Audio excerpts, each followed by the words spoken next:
Good morning mga ka-variety. Update ko lang. Miyerkules ngayon, umuulan. Kaninang madaling araw pa lang, umaambon na. Tapos ngayon, umuulan. Hindi nga ako makalis.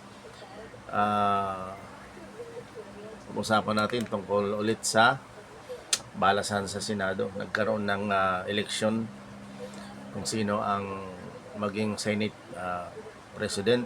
Pinalitan si Escudero ni Senator Tito Soto, at si Marcolita naman pinalitan ni Ping Lacson. Ang balita, si Chase Escudero medyo may singaw daw dahil sa flood control. Siya ay isang pagmamay-ari ng isang construction company sa Bicol at medyo involved siya. Si Estrada naman, simula nung na-in contempt nila si Bryce Hernandez sa Senate, kinabukasan lang yata, pinatawag naman siya sa Kamara. Doon na nagsimula na magsalita na si si Jingo Estrada ay sabit sa flood control budget, yung anomaly sa flood control at saka si Villanueva. Kahapon nanood ako ng hearing sa Kamara. Si Bryce talagang may screenshot pa na nag text si Villanueva na ganito, pinapa-update yung niya. Hindi masabi, matukoy kung talagang ano yung bagay na yon. Siyempre, alam mo na. Pero ako parang hindi ako naniniwala sa mga ganyan. Kasi ang may nakalap na balita si Marcolita na kailangan may maituro lang daw ang mga nasasangkot dito. May maituro sa Senado. Kasi ang nangyayari pagdating sa sa Kamara, parang walang masyadong naghahanap about sa kung sino yung talagang pinagmulan yung component, kung sino yung hindi nila matakay-takay. Parang nililihis nila. Ang pinipiga nila masyado, napapansin ko, si lang, sila Alcantara. Tapos ito naman si Bryce, tsaka si tawag dito, si Diskaya, parang makikita mo at mararamdaman mo na talagang hindi masyadong ginigisa ng Kamara ng Tricom. Ang tinitira nila dyan, yung mga tinuro nila, sila Vico Soto, sila pinapatunayan talaga, iniipit na talagang kumari, ituro na siguro si Villanueva, si Estrada nga. Yun ang mahirap kasi ituturo, ang sabi, ituturo at ituturo para mailihis yung kwento na ang talagang may corrupt ay mga senador. Kasi mortal na kalaban ng Senado yung Kamara Nagkakaroon ng girian Ito na lang ang kasi napalitan si si Marcolita at saka si si Escudero. Sana naman ito si Lacson, kung talagang nagmamagaling siya ngayon. Kasi may plano na naman sigurado. Sabi ko nga sa inyo, after 3 years, itong 3 years na to, di ba, 6 years lang na termino ng election na naman. Yung 3 years na yun, wala na yan kasi mga kampanya na yan sila.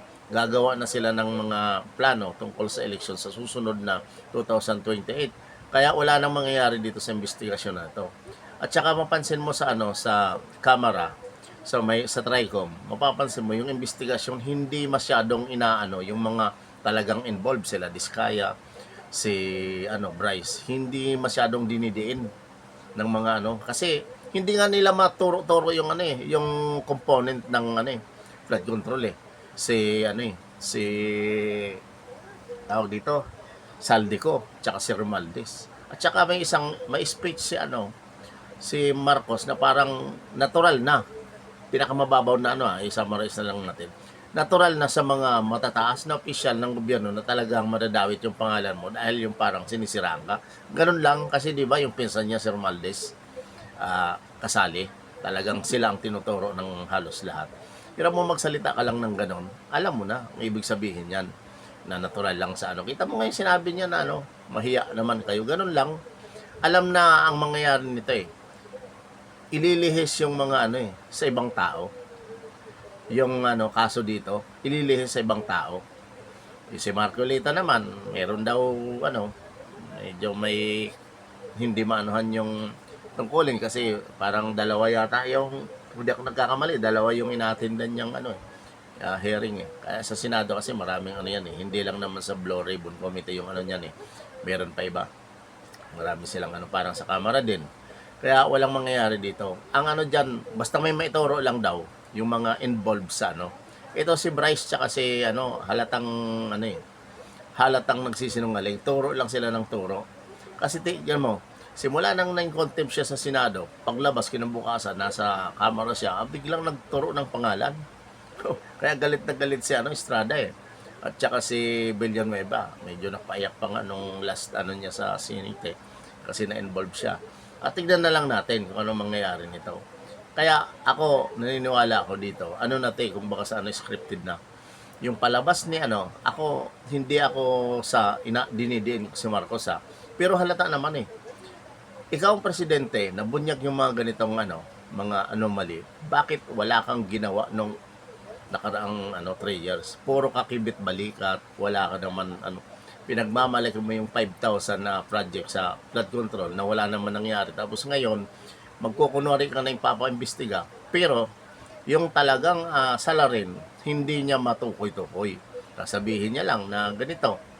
Ganun talaga, pag nasa mataas na official ka, may involve yung pangalan mo. Totoo naman eh. Pero, bakit hindi nila maimbestigahan? Parang, sa kabila lang sila nag-iimbestiga. Sabi ko nga sa inyo, kung si Sara involved dito, yari na naman. Ganun ang ano, wala na kung tutusin eh. Ano pa ba ang aasahan natin sa gobyerno na ito? Wala na kung tutusin eh. Ako, hindi ko, inaano ko yung, sinisit aside ko yung kampi ako dito, Ako doon ako sa tama eh, doon tayo sa totoo eh. Kaya lang itong mga supporters kasi, kaya nga tinatawag ng supporters eh. Kasi sumusupport ka kahit na ano pang ginagawa. Ako iba ako eh, kahit si Duterte nga eh, dami rin palpak eh. Nung pinipilit niya yung tao noon na paturokan at minumura pa dahil sa pandemic eh, di ba? Kaya hindi ako masyadong ano, kaya lang mas lamang naman si Duterte na may ginawang ano, maayos. Kung si Duterte pa ngayon, yari na yan eh. Hindi ganito. Tapos sinabi pa ng mga ano na kailangan ma-impeach si ano, si Sara para wala nang gulo. Anong klaseng kaisipan yan? O ito, hindi involved si Sara. Bakit lalong naging magulo? Ano, tingnan nyo nga yung utak nyo, mga babayan. Tingnan nyo yung utak nyo. Si Sara Duterte ba yung ano, nakakagulo? Di ba hindi? Hindi naman involved sa ano ngayon eh, flood control si ano eh. Baka nga sa susunod na mga hearing, ida-direct papunta na naman sa Davao. Ito nga si Abante. Inaano na may baha din daw sa ano eh, sa Davao eh. May baha pero hindi katulad dito sa Maynila na talagang may mga anomaly sa flood control. Dito nga lang sa atin, lahat talaga, lahat na simula sa barangay hanggang doon sa mataas. Puro na yan may ano. Ito nga mga medical mission eh. Meron sila dyan, kalukuhan yan. Gagawa ang gobyerno ng mga ano yan, yung parang kusa nila na gumawa ng maayos. Lahat yan may involved na pera. Kaya huwag kayong masyado ano. Wala naman na tayong mapipili ng mga politiko kung maaari eh. Kaya lang, doon tayo sa medyo naman, hindi tayo binabaon. Diba? Halimbawa, isang tao, corrupt, 100% corrupt. Doon tayo sa 80% na corrupt pa rin, pero at least hindi masyado. Kasi wala naman na tayong mga gawa eh. Puro na yan eh. Lahat na yan eh. Magtuturuan yan eh.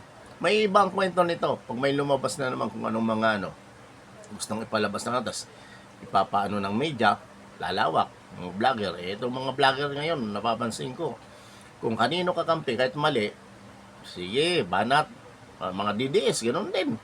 Sa Marcos, ano din, vlogger, ganoon din. Dapat doon tayo sa ano, tirahin yung mga mali, palakpakan yung mga nasa tama. Ganun dapat tayo. Tayong ginigisan ng gobyerno, tayong ano pinapahirapan eh. Kunting batas lang sa atin, yari tayo eh. Pero sila, kita mo, hindi nila mapatawag-tawag si ano si Saldico. Nililihis yung ano, kumukuha ng mga tao, nagtuturo ng tao. para yun ang idiin. Diba? Pangit. Wala nang kwenta. Shoutout sa inyo mga kababayan. Wala nang mangyari dito sa Pilipinas. Puro nakaaluan. Hindi ko na alam. Variety TV, Romeo Valera. Shoutout sa inyo. Lalo dyan sa Samar.